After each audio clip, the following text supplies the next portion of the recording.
Okay, naitwa Hekima Mwasipu, ni wakili wa Geoffrey Mwambe, na itakumbuka kwamba Mwambe alikamatwa tarehe 7 na askari wa jeshi la polisi, na baada ya kukamatwa akapelekwa kituo cha polisi Mbweni akahojiwa. Baadaye akapelekwa kituo cha polisi kati kwa maana Central, ofisi ya ZCO, akahojiwa. Vile akapelekwa kuhifadhiwa kituo cha polisi Kigamboni. Na baada ya kukamatwa kupelekwa kituo cha polisi Kigamboni, nilipata fursa ya kuonana na mteja wangu akiwa kituo cha polisi Kigamboni. Tukaongea naye kwa maana haki zake za kupata dhamana, lakini maelezo alichukuliwa bila kuwa na wakili. Sasa baada ya kwenda mimi kituo cha polisi Kigamboni siku ya tarehe 8 jioni, nilipopata fursa kuongea naye, yalikuwa ameshapita masaa 24.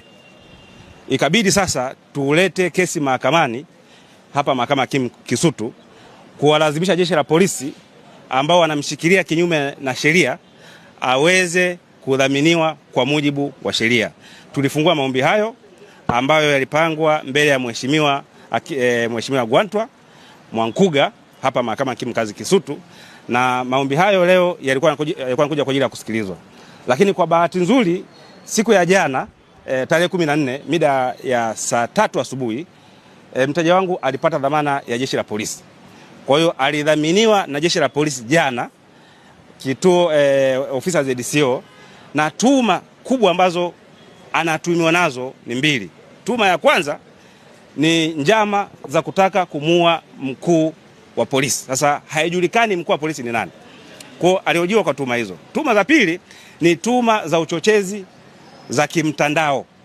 Tuma za uchochezi za kimtandao. Kwa hiyo amehojiwa kwa tuma hizo na jana amedhaminiwa. Kwa hiyo maombi haya leo mahakamani yalikuwa hayana tena nguvu ya kisheria, kwa sababu lengo la maombi haya ilikuwa ni kuadhimisha jeshi la polisi wampe dhamana. Kwa hiyo tumeondoa maombi haya na mteja yuko huru mpaka hivi ninavyozungumza. Kwa taratibu manake za tuma zake kwa mujibu wa polisi wameeleza nini? Sasa tulienda leo kuripoti saa 3 asubuhi ofisi ya ZCO, tukaongea naye na amesema hivi upelelezi bado unaendelea. Kwa sababu tuma ni nzito, upelelezi bado unaendelea, na amempa siku 7 kuripoti hapo ofisi ya ZCO, kwa maana Jumanne anatakiwa kuripoti ofisi ya ZCO mpaka hapo upelelezi ambapo utakamilika. Kama wataona kuna kesi ya msingi watamleta mahakamani, na kama kutakuwa kuna kesi ya msingi basi ataendelea kuwa huru kwa mujibu wa sheria. Wamefafanua pengine hiyo tuma ya kumuua mkuu? Hawajafafanua na kwa sababu wanapeleleza. Kwa mujibu wa maelezo yao kwamba wanapeleleza huyo mkuu wa polisi ambaye Geoffrey Mwambe alikuwa anataka kumuua ni nani. Hawajui na wenyewe, kwa wanapeleleza. Na ndio maana wanasema upelelezi unaendelea. Kwa hiyo siku upelelezi ukikamilika na wakijua ni nani ambaye alikuwa anataka kuuawa na uchochezi upi wa kimtandao, then wataleta kesi mahakamani.